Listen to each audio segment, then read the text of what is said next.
Analog horror.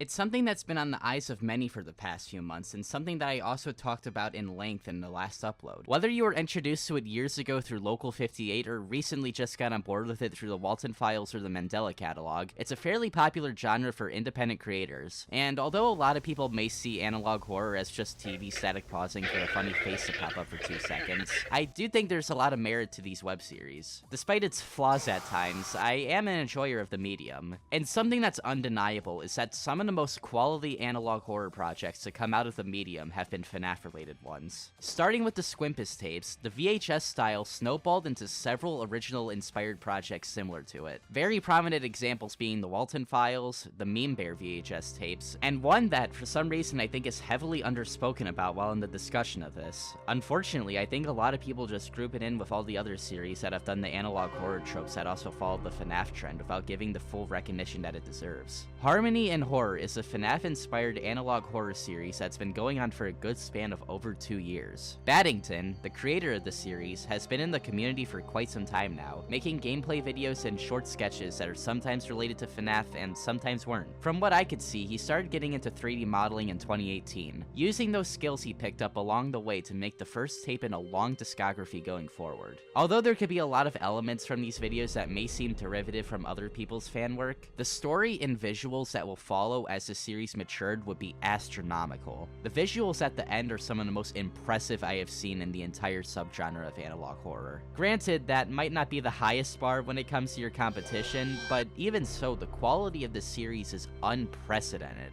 and I feel that it more than deserves to be talked about in depth. As we go along, you can start to really see the pure talent and mastery that Baddington would put into his modeling and animation, and even how he would use those qualities outside of just harmony and horror in the future. The discography is a long one with much to explain, so let's begin. This is Harmony and Horror Season 1. But first... Hey, you there. Tired of your only entertainment around here being possessed toys that may or may not kill you? Well, lucky for you, I got just the alternative, because this video is sponsored by Raid Shadow Legends.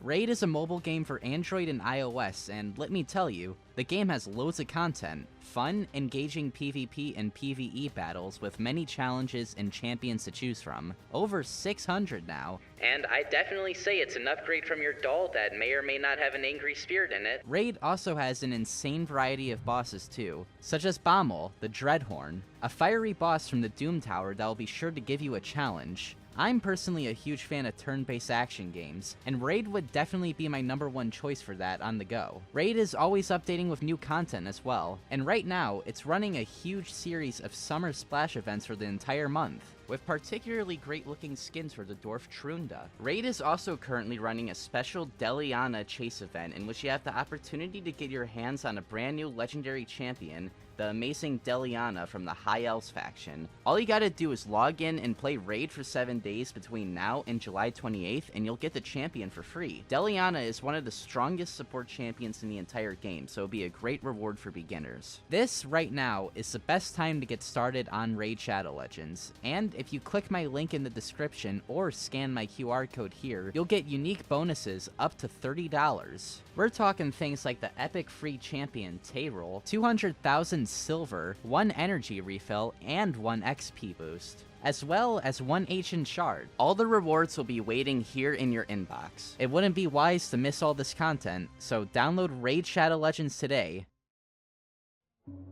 December 25th, 1985. We start with home footage of a wooden doll. We'd go on to know this doll's name as Henry from the title, as well as other tapes going forward. What's interesting is that you can faintly hear what seems to be a little girl talking in the background.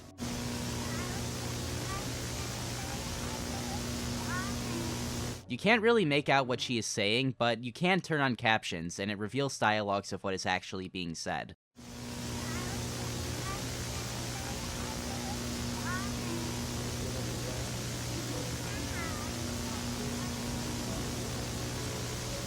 The little girl is talking to her father about pulling the arm off the doll, and how Henry now won't stop crying.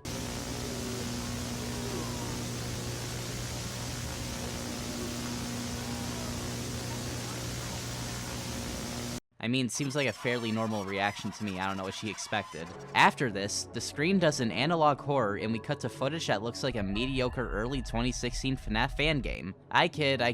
But anyways, the Toy Store footage takes place almost an entire year later. Whoever is holding the camera is surrounded left to right with Henry dolls. Nothing seems too out of the ordinary until we see the hash-slinging slasher outside the doorway looking at us from the sides of the glass. Jokes aside, it's unknown who this figure is as of now, but a camera glitch shows us a photo-negative version of the frame of Henry we just saw earlier. After that, we see a shadow of one of the dolls rise behind us, ending off with this.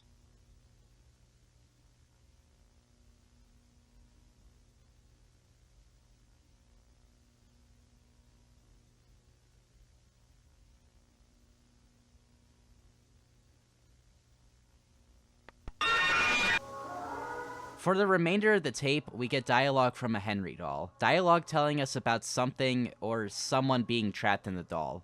They only feel pain, and they want to get out.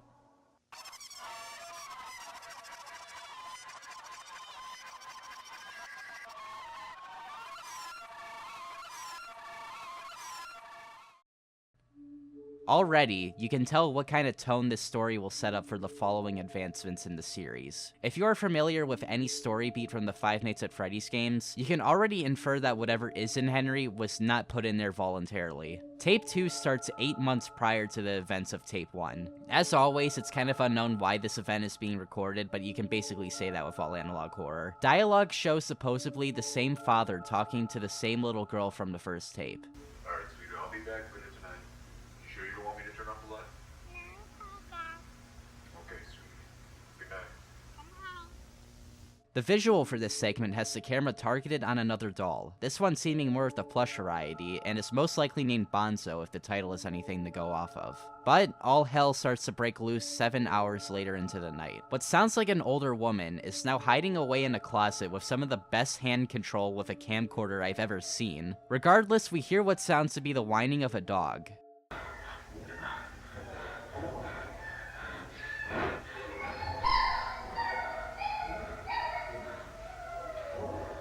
Until the door opens, and we see what seems to be a Bonzo animatronic, covered in blood before moving towards the person behind the camera. We cut back to the doll hours prior to this happening, before cutting back to the person in the closet at 9 p.m. Something about the Harmony and horror tapes that I really do appreciate is the fact that the camera always gives the exact date and time of an event. It's something that is very useful to piece all of what happens in a given sequence together, and we are going to use that fact in the discussion of these tapes all throughout this video. Something that I feel a lot of analog horror videos, and obviously the FNaF timeline in general, lack is the explanation of when certain events or where certain things take place. So thank you, Baddington, for making my job a ton easier. Alright, but anyways, the next thing that we see is the Bonzo animatronic attacking our documenter. We then see the Bonzo doll looking back at us, with a twisted silhouette of a face in the top right corner. We would later go on to know this character as Gloria, but for now, we do not know who or what this character is, and how they are relevant to what is going on currently. The only thing that we can infer is that she was the one attacked during the scene with the Bonzo animatronic.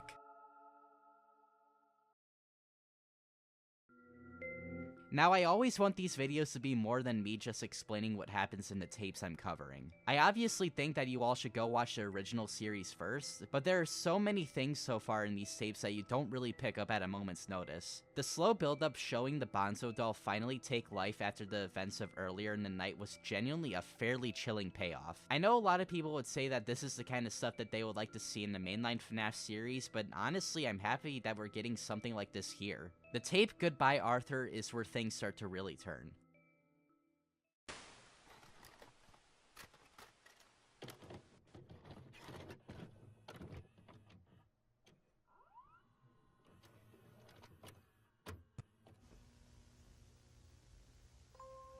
Hello again, children. The episode starts off with a sing-along tape of the Ice Cream Man animatronic, before cutting to backstage footage of the robot slumped over, which arguably does look pretty similar to something else, but hey, I'll cut Baddington some slack here, this is only the 3rd episode. Another key detail is that we can actually see a Henry doll slumped over just to the left of Ice Cream Man 2. This scene plays out as one of the most important so far.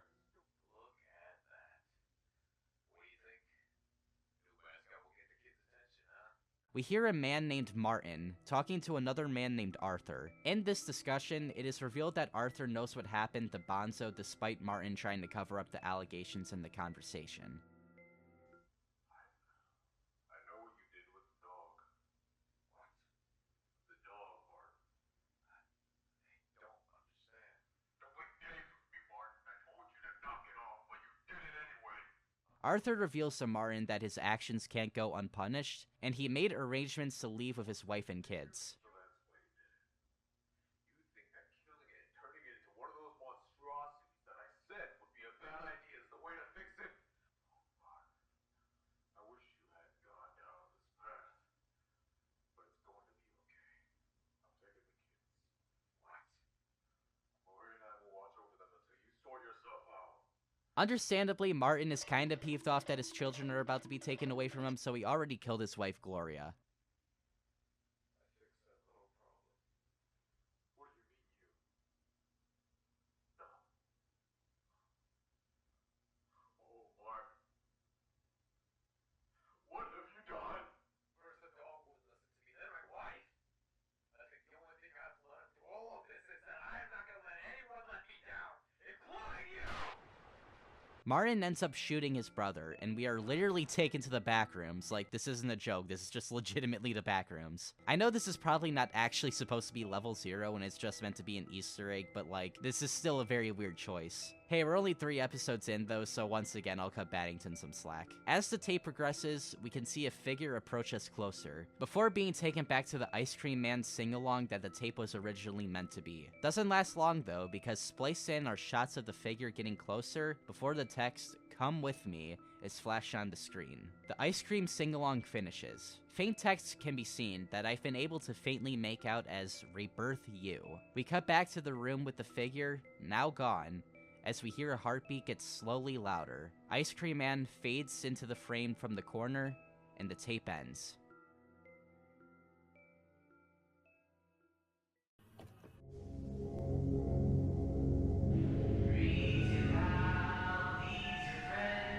Tape 4 starts with an image and a video advert for the Henry toy. Henry sings the nursery rhyme "Twinkle Twinkle Little Star." Spliced into this recording, we can see footage that appears to be a car's headlights passing through a building. We can see the Henry doll on the floor of the building, camera placed directly next to it. For the 3rd cycle, he loses his eyes, cutting back to the doll on the floor. We can see the Ice Cream Man animatronic now present as well, making a rapid clicking noise. The 4th cycle's audio is completely muted, being interrupted by the EAS alert sound, after which we get this visual.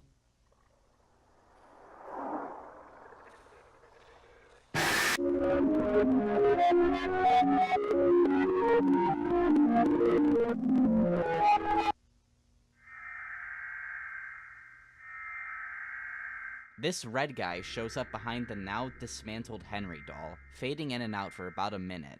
This right here is what made me realize that whatever else is to come, it will be far different from what we may have been expecting. Creatures like this aren't usually something that you would see in FNAF-inspired media, so seeing something like this here is not only intriguing, but also terrifying because of how much it subverts expectations up to this point. We cut back to Henry at a different angle, shrouded in complete darkness. At this point, Baddington delivers one of the most chilling and vitriolic moments in any of these videos thus far.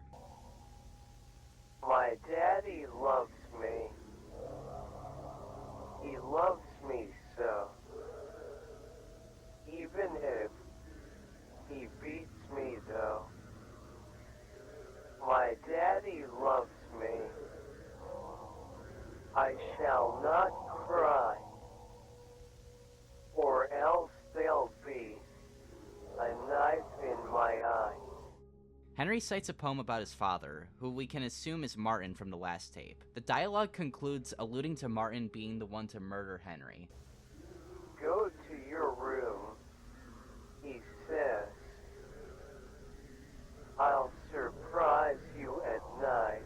Who we now know is his own son, and have his spirit manifest into the doll. Good night. Good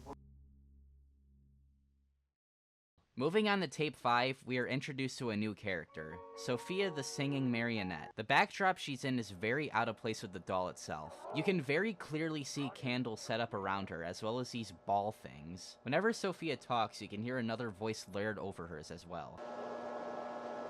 Hello, I am Sophia. This footage cuts to another doll of a baby crawling on a floor. It stands up, and it starts running around before standing still to look right into the camera. We cut to footage of our good pal Ice Cream Man headbutting a wall, and we see the mask of the baby now broken and bleeding.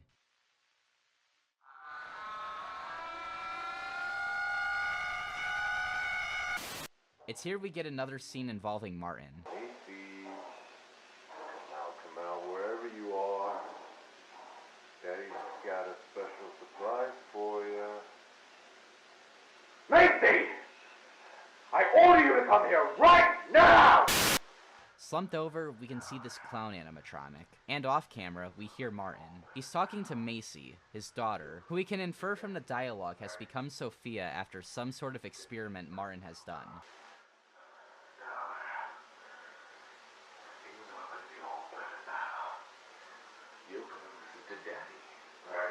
The doll seems like it's being obedient to Martin's orders, and we get this end segment with Sophia supposedly attacking Martin. What are you doing? Get back in your room like I told you to.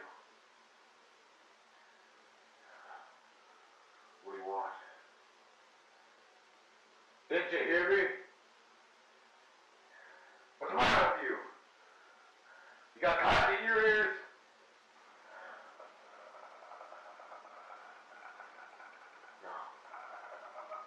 No.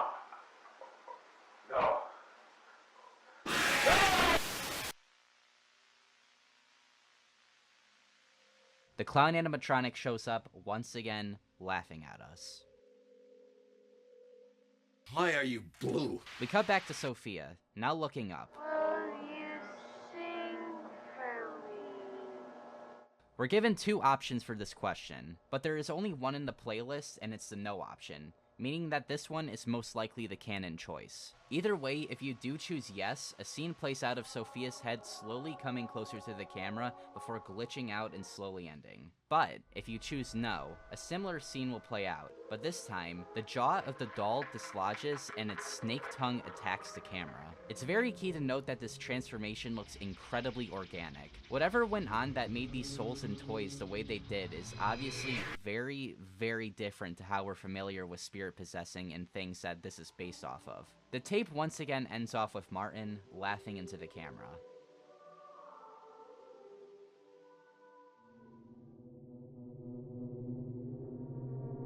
With the evidence that we are given so far, we can start to make some inferences on how these toys went on to become the possessed nightmares that they currently are. Judging on the imagery of the candles and the organic look of the dolls, we can make the very likely guess that the way these toys became possessed was a much more spiritual way than a scientific way. This leads us to tape 7, titled Good Boy.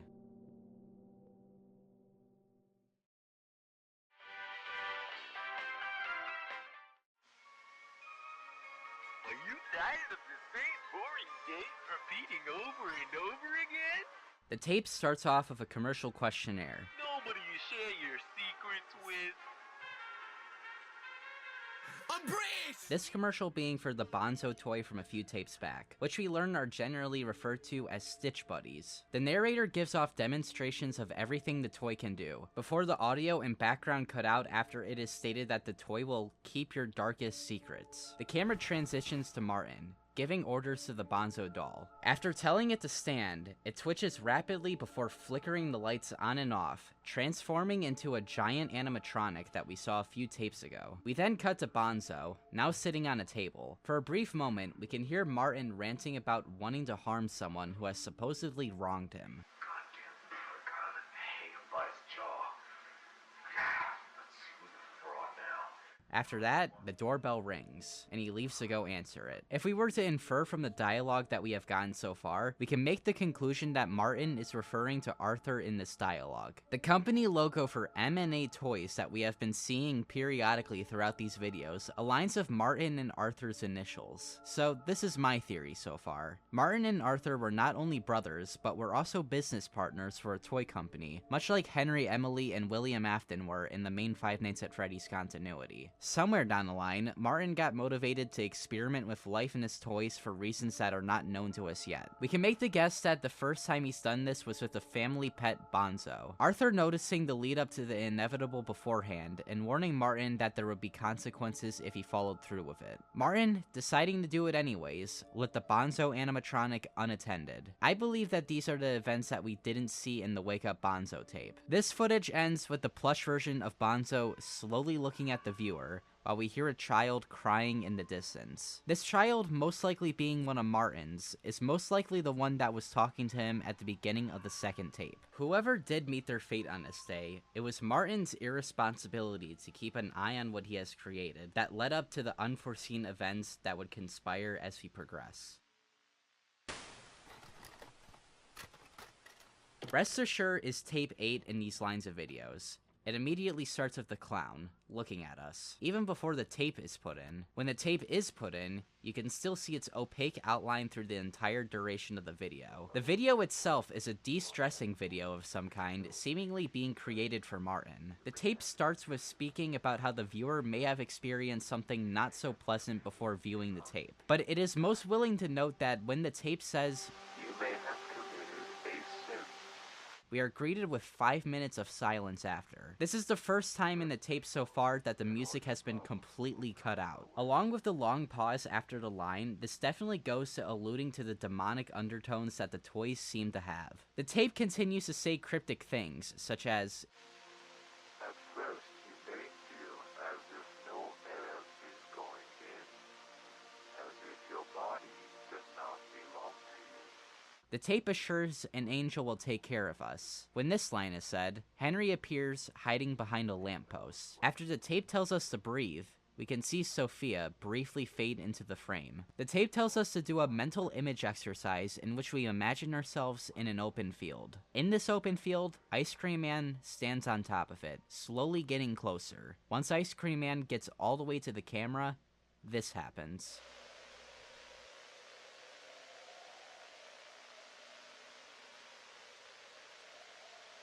Not even your brother.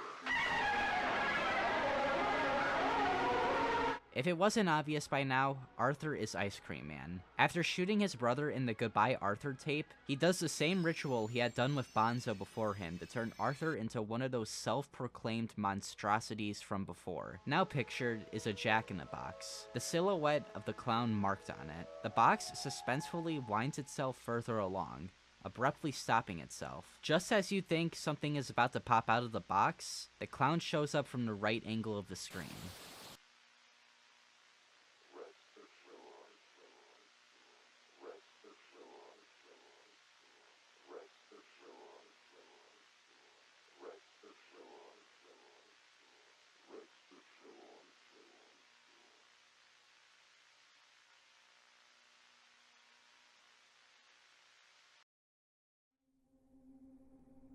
Martin, at this point, is at a point of no return. He has murdered his entire family and has fully committed to trying to make the most lifelike toys as possible through his rituals, using his dog, children, wife, and brother as sacrifices. Although we don't fully know what his motive is on why he is doing these things, I feel we'll figure it out very soon. Tape 9, titled She Can't Sleep, is practically a remastering of Tape 2. We start in the same room as Tape 2, so we can assume that it is on the same night. We then hear Martin talking to Macy. Alright, all comfy? Good. Now, your mom and I are going to be on a business meeting, so mommy might not be back for quite a while. So I'll see you in the morning, okay? Daddy, can you take me to lullaby? Huh? No. No time for a lullaby. Macy wants Martin to sing her a lullaby before she has to go to bed, but Martin and Gloria seem to be in a rush to get out of the house, and Martin doesn't have the time to sing to her. But after Macy's persuasion, Martin ends up somewhat caving in and says this. How's about I make you a toy that can sing forever? Does that make you feel better? From what we can gather, this is what we didn't hear in the Wake Up Bonzo tape, and these were the words that would subsequently lead to the same events that will happen now. We see the same opening for Sophia in her introduction tape, her eyes completely pitch black before slowly fading into the scene.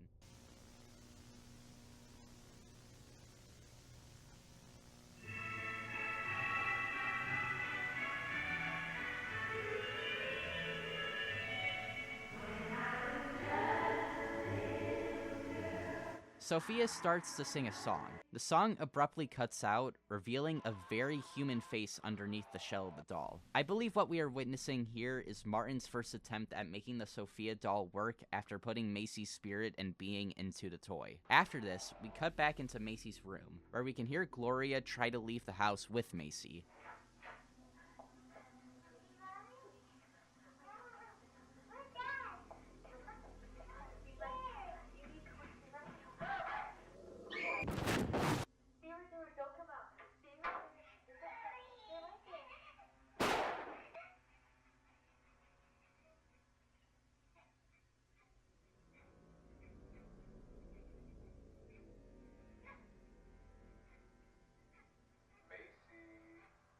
They both end up getting attacked by Bonzo, and this is where we cut to Gloria locking Macy in the closet off camera. After she does this though, she is immediately shot by Martin, revealing the way that Gloria has died. We cut right out of this scene, and we see these pair of eyes looking at us from the bottom of a staircase. It's unknown who these eyes belong to. It isn't Bonzo because he's missing a right pupil, and it can't be Sophia because the pupil design is completely different. So, who is this? We hear what sounds like Martin talking in reverse.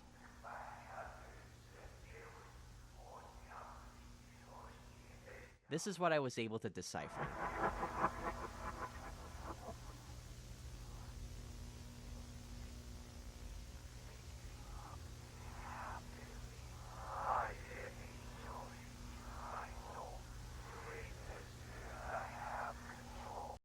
Here, it sounds like we actually hear one of Martin's spiritual chants of some kind. The line, "I took their skin," implies that not only are the spirits possessing the toys, but possibly their flesh is still intact inside of them. It could explain the red figure that we saw next to the dismantled Henry some tapes back. Continuing the video, we cut to someone, presumably Macy, hiding away in a closet. Her fate sits right beside her as it repeats the phrase, "Mama," over and over again. We hear more of Martin talking in reverse in this sequence. This is what I was able to decipher.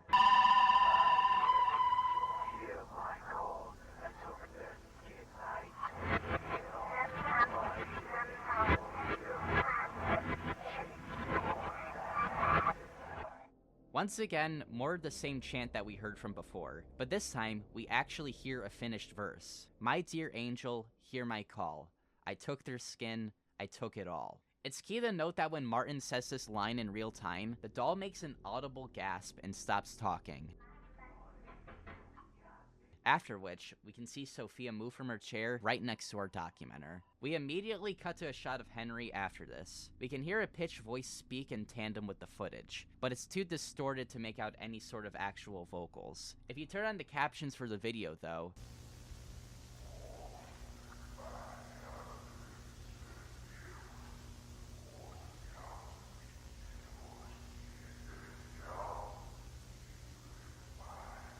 after he says, "I can't see you," we cut to the clown suit, all but confirming this is what Martin uses to represent himself. After Henry asks if his father can fix his eyes, a jump scare of a goat, heavily distorted, plays along with the remainder of the scene. While this happens, you can see more distorted footage from the closet before. The video ends with a silhouette of Sophia slowly fading from the darkness as pure distortion plays. I tried running the tape's audio through a spectrogram to see if there would be anything in this distortion, but it seems like there was nothing. So that seems like all there was to this tape, until I checked the description. The description leads to a Google Drive that has photos of everyone in Martin's family. Himself, Gloria, Henry, Macy, Arthur, Bonzo, the baby. All photos of them in their darkest moments. They're all titled very vague and sinister things, such as The Man, Her Voice, Best Friend, and the most chilling of all, vintage 1920s sad crying baby girl postcard. There are two versions of Tape 10, but the only differences between these two versions is the music used. The unlisted, earlier one uses the song I Don't Want to Set the World on Fire of Fallout fame in the first rendition. The newer version of the tape uses a royalty-free song in its replacement. Although I prefer the unlisted version, I will be covering the public one instead. Tape 10, Are You Happy, is probably my favorite tape in the entire discography. The tape starts with a distorted view of Henry. Overlaid with it is a newspaper clipping that, if paused at the right moment, you can cipher what it says. Manipulative toy maker, co-founder of Harmony Play Inc., Martin Graywinder claims to have created the most lifelike toys to ever been made, robs families of their money by selling them toys that are more dead than alive. After this, we get an M&A Harmony Play production video, an official animation done by the company. It starts with a child, sleeping on a hill, with the title card, Making a Toy, appearing below him. Another kid walks up to him, telling him to wake up along with an accompanying Stitch Buddy. Here, we learn that the kid who was sleeping on the hill's name is Marcus, and the name of the kid who woke him up is Andrew. I was dreaming about a man dressed in red with ice cream cones on his head. That's ridiculous, Marcus. They talk like they're from Sonic Adventure 2. Andrew tells Marcus he should instead be thinking about the perfect toy to ask the toy maker to make. After, they head to the toy maker's shack. While the scene transitions, you can see this advertisement for the Sophia doll. Strangely, Sophia's face is completely blacked out in the advert, as well as other very vague things said in the text, such as the toys only operating if the child is not crying, and asking parents not to interrupt the toy while it's singing. Passing a building called Franklin's Fun Arcade, you can see a poster for Henry outside the building. Once they arrive at the toy store, they ask us if we can see the toy maker. And to the left of them, he is standing there reading a newspaper. The kids introduce themselves to the toy maker and immediately ask if he can make them the perfect toy. The toy maker says he would if it were possible for him to. The toy maker explains that he has many limitations on what he can do to make his toys lifelike, and it's been a pretty troubling experience for him as everyone seems to have moved away from the toy maker because of his failed expectations for his toys. Once the boy asks if there's anything they can do to help, this amazing scene plays out. Boo-hoo. Is there anything we could do to help? Why, yes, there is.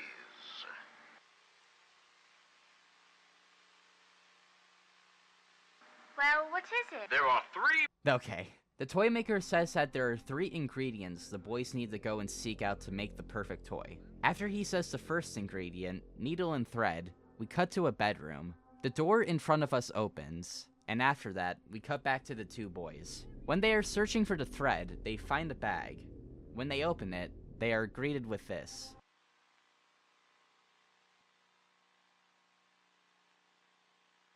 They don't seem to mind too much though because they found the needle, and are now going back to give it to the toy maker. After this though, we cut back to the hallway where Henry starts walking inside the door. He seems to be picked up though, and he is taken out of the room and the door shuts. After this, the boys come back with paint for the toy maker, and we can see Gloria behind him. The toy maker says the final thing he will need is their dog, Bonzo. After being reluctant, the boys eventually do agree to letting him have Bonzo accompany the toy. We cut back to the bedroom, both doors now opening. Henry walks incredibly fast from the front door to the camera. Before we see him do anything though, we cut right back to the boys who have just arrived in time to see the toy. When they ask where Bonzo is, the toy maker brushes the question off and proceeds to tell them that they need to sing for the toy. Right when the toy maker says this though, a warning says that we are currently watching unauthorized and private footage. The Bonzo animatronic appears and starts getting closer. The text at the bottom even tells us to pray to God as a last resort. The warning also tells us to turn our head around 180 degrees. The warning goes away and the toy maker says to the children that they have done him well and shows them the toy behind the door.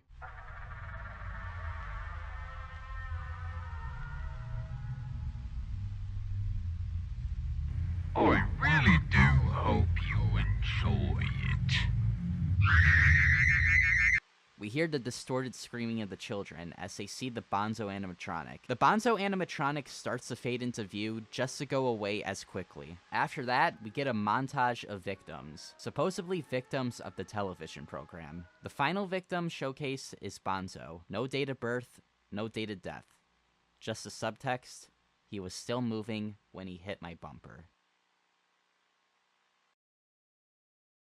So, that was a lot to take in, and if you believe in the theory that I'm about to propose, this tape ties up a lot of loose ends left by a ton of the other tapes. I think it's undeniable that Andrew and Marcus are meant to be stand-ins for Arthur and Martin, the obvious piece of evidence being that their names are similar, but also a lot of their behavior that we see throughout the tape is also aligned with the previous tapes too. Now, on my first watch, I believe that Martin was represented through the toy maker, and although I do believe there are a lot of aspects in Martin still in the toy maker, I believe that generally the toy maker is representing Satan himself. At the beginning of the tape, we get that newspaper clipping which helps us piece together that Martin and Arthur's business was failing and that the public perception of them was dwindling. Strangely enough, Andrew is the first one to mention that the toy maker is in town and says that him and Marcus should give him a visit. It's possible that Arthur could have been the one to first propose the idea of satanic rituals to create the most lifelike toys. Arthur most likely changed his mind on the idea once he started to have to get his family involved, though. This can be shown present with the scene of Andrew being reluctant to give up Bonzo to the toy maker, but Marcus being the one to push him to. After everything with Martin started to go out of hand,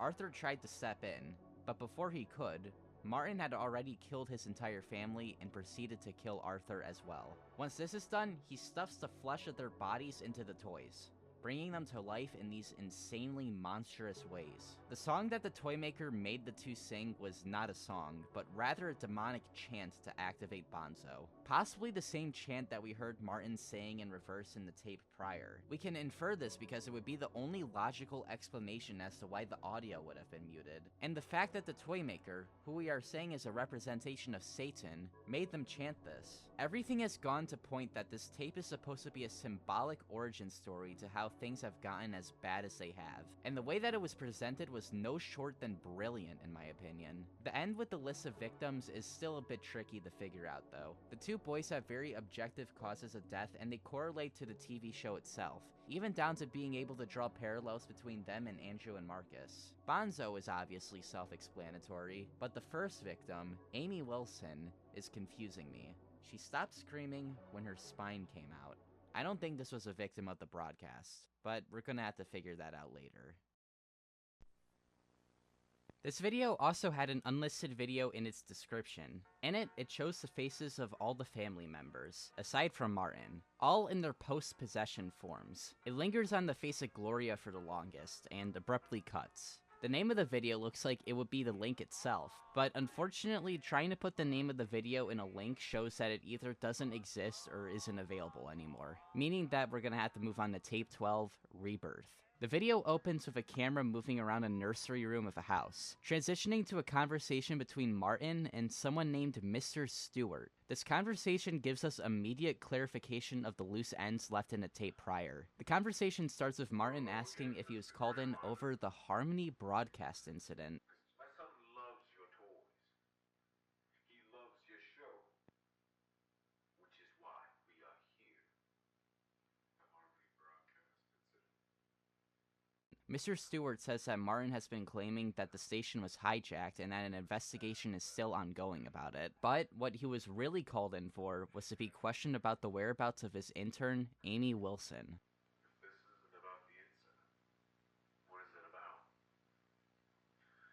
This is about your intern, Mr. Greywater. The whereabouts of Amy Wilson. When this is said, you can briefly see a photo of Martin distort to look more like the clown. It keeps doing this until the transformation completes, and we cut to what looks like footage of the inside of a vent. Fading in and out, we hear crawling come closer to us, ending with Sophia coming to attack the camera. We then see the same baby from a few tapes back with someone trying to wait for it to come closer. I'll just let this scene play out for you all.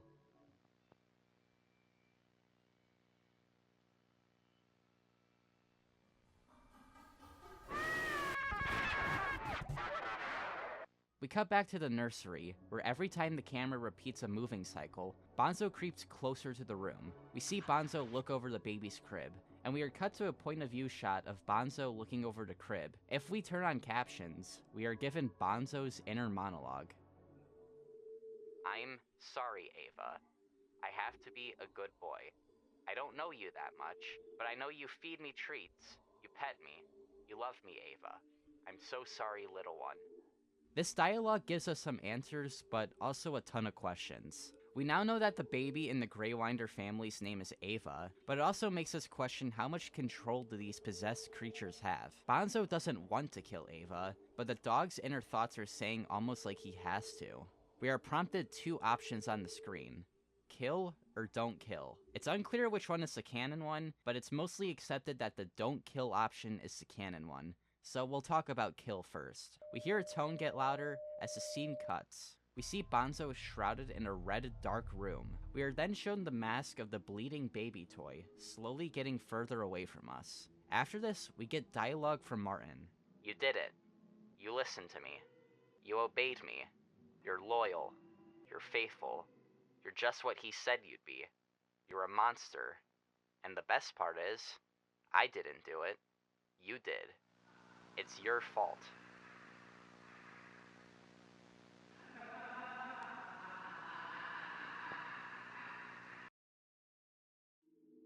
If we choose not kill, though, a voice commands Bonzo to not kill, and we cut back to him standing beside the crib. After a while, we see Martin get up and attack Bonzo. We cut to Bonzo staring at us and letting out a loud, distorted scream. We then get the following text. You disobeyed me. I knew you were broken. There's something I'm missing. I was so close. But it's not my fault.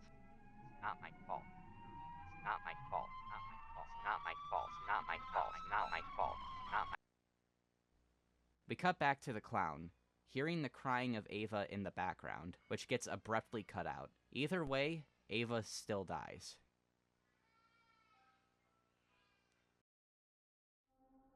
Tape 13, Through Broken Windows. There is so much that happens in this one. We start in an area that looks like an establishment rather than a house. We then see what looks like Henry peering from the bottom of a staircase. When the cameraman goes to chase after him, he is attacked by this ice cream man Henry Amalgam. We transition to a segment with Martin, his face slowly deteriorating to reveal the face of another man behind it. After which, we transition to this illustration of a dog, presumably Bonzo, while Martin tells him to be quiet. After screaming to Bonzo to be quiet, his face takes up the entire screen. We're cut to another commercial for the Bonzo toy, the art of him having a missing eye. The narrator tells Bonzo to do certain things, being unresponsive to all of them. Watch as he does everything we say! Bonzo, sit! Bonzo, stay! After he says this, Bonzo, stay quiet. the real Bonzo looks at us and we see Henry show up, singing about wanting a toy. We're cut to another advert, this time for Henry. When the narrator says Henry only speaks when spoken to, he becomes monochrome, and we see Gloria show up behind him. After which, another Henry rises from behind the logs. We then see this illustration of a man with a red beard. He gets closer to us, before starting to sing. We get this frame of him, sharp teeth and all, looking into the camera. After that, we see an Ice Cream Man advert, confirming that this red-bearded man is Arthur. Unlike the other two, Ice Cream Man actually speaks in his advert. This is what he says. That's right. Hello, everyone. I'm the Ice Cream Man. Have you ever had a dream? One filled with colors and brought you joy? Me too. I'm so very happy to see you follow your passion. But just remember, kids, dreams can be forgotten, but nightmares last forever.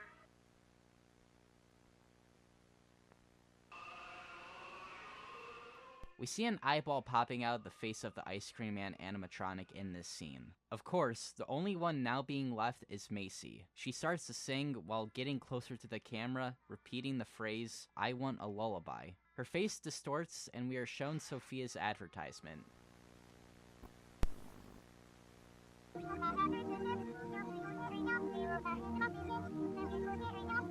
Reversing the audio here gives us the same chant we heard Martin saying in the She Can't Sleep tape.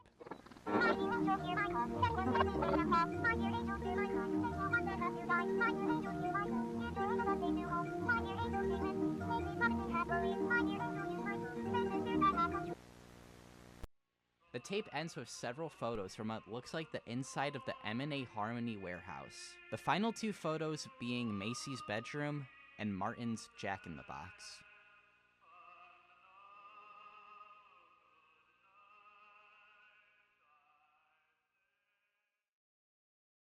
What Went Wrong is a direct continuation of Tape 10. Remember how I theorized that the toy maker represented Satan in my original analysis? Well, in this tape, he is most definitely supposed to be representing Martin. The tape starts with the toy maker, now with a very visible pentagram on his forehead, saying that no matter how many times he seems to perfect the equation, there is always something that seems to go wrong. The toy maker singles out Andrew for being the reason the toy failed. He said that his doubt is the reason why it went wrong. After that, he delivers a very familiar line. I am not going to let anyone let me down, including you! Standing behind Marcus, we can see the silhouette of the devil. The toy maker begs for more time to make the perfect toy, but his pleas fall on deaf ears, as he is attacked by the devil. For the remainder of the tape, indecipherable pitched and distorted audio is played. This tape doesn't feature written captions, so it isn't possible to figure out what is being said here. So, while editing this video, I realized that you actually can cipher what he says in this part. Reversing the audio, speeding, and pitching it up reveals that you can hear someone singing the song We'll Meet Again in the background. Take a listen.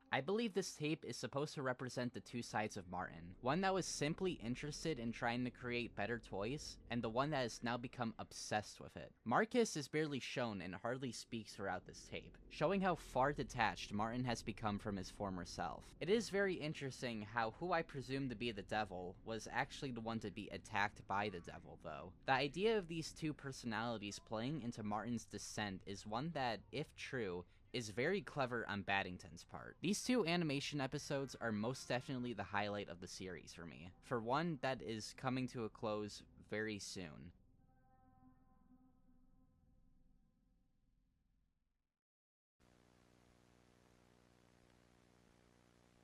Good morning, ladies and gentlemen. Thank you for tuning in to Home 13 News. Tape 14 is a lost news tape discussing the tragedy of what happened at the Greywinder residence. It's described that police found several limbs and hollowed out skins of the Greywinder family in a blocked off room, officially putting the case to rest. It is said that the victims were Gloria, Thomas, Macy, Ava, and Arthur. This tape being the one to finally confirm the name of the child inside Henry, Thomas Greywinder. The search for Martin starts the next day, while the day of the broadcast will be used to pay respects to the family that have lost their lives. The anchor ends off the broadcast by stating a very chillingly ironic statement, knowing what we know now. May God bless their souls. Rest in peace.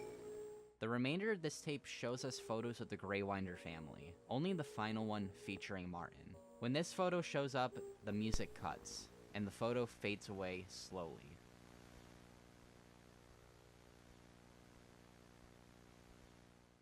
This tape is one of the only ones to not feature any conventionally disturbing imagery, but I still personally consider it to be one of the most terrifying tapes in the discography. When you pull all the devil and spooky FNaF stuff out of it, this story is simply about a man going insane and murdering his entire family. This video just depicts that how, although a lot of the things surrounding these videos obviously can't happen in real life, a tragedy like this is something that can happen anywhere, and that's scarier than any jump scare could ever dream to be.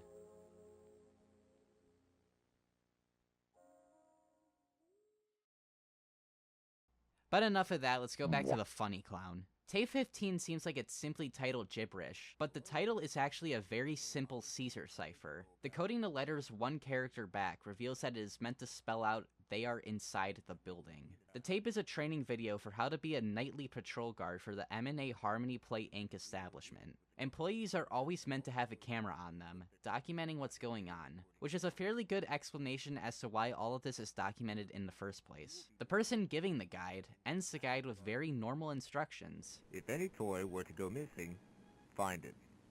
If any toy are to move, do not look away from it. If any toy starts to sing, please cover your...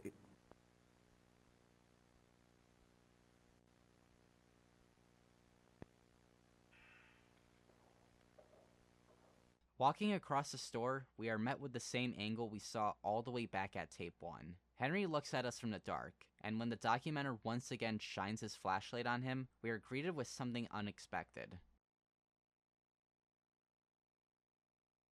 Henry calmly directs us to the right of him. When we look to where he's looking, the employee shines his light on the amalgam from before.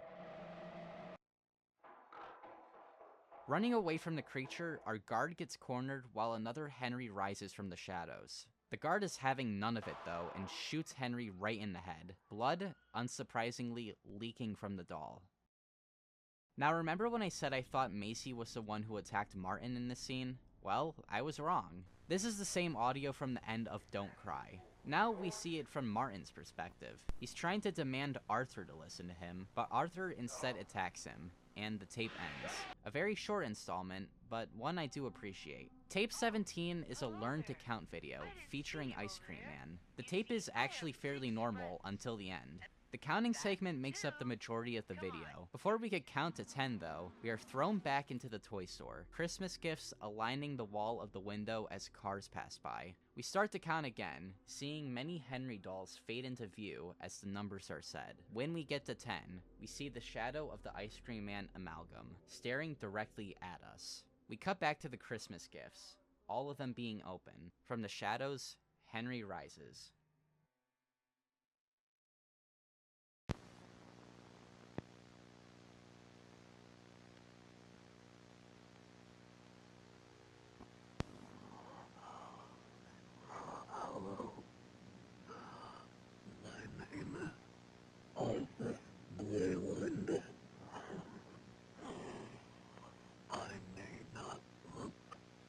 Myself, even without this shell, but it's me, my business, did this to me. He's not well. He's suffering, and he took it out on me. He took it out on it, on my family.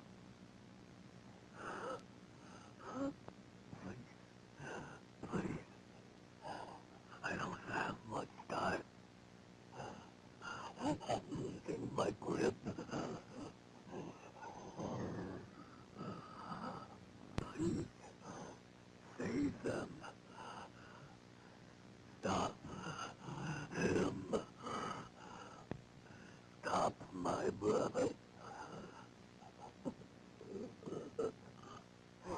Stop me. Stop me.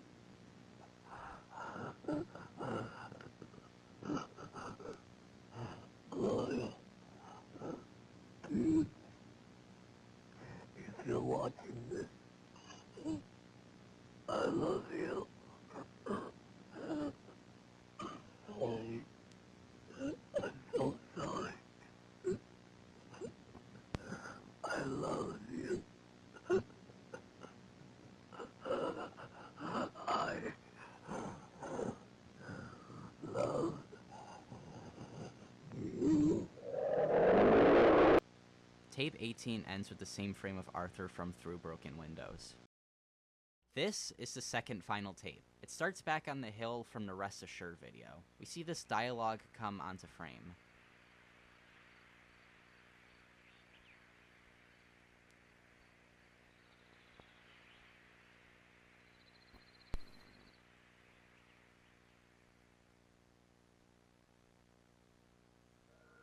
After that, we cut to Gloria, peering from a door frame. In the background, this dialogue can be heard. You can find me in darkness, but never in light. I am present in daytime, but absent at night. In the darkest of places, I hide in plain sight. What am I? Gloria's expression starts to become more normal, and dialogue comes on screen of her pleading with Martin to stop. He's hurting their children, the same children who loved him and were proud of him. How what Arthur said was true, and that he only wanted to protect the children. Gloria asks Martin if he can see the monster he's become. A heartbeat gets louder after this, as Gloria's expression becomes more shocked. Martin starts to destroy the TV, leaving Gloria to let out a gut-wrenching scream.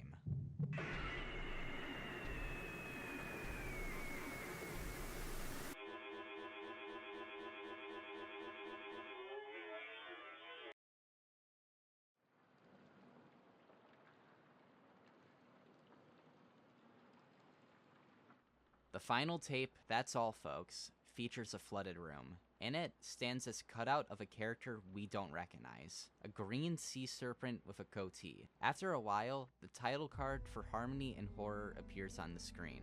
But in the description lies a code, Morse code. Translated, it gives us this message. The show must go on, isn't that right, gang?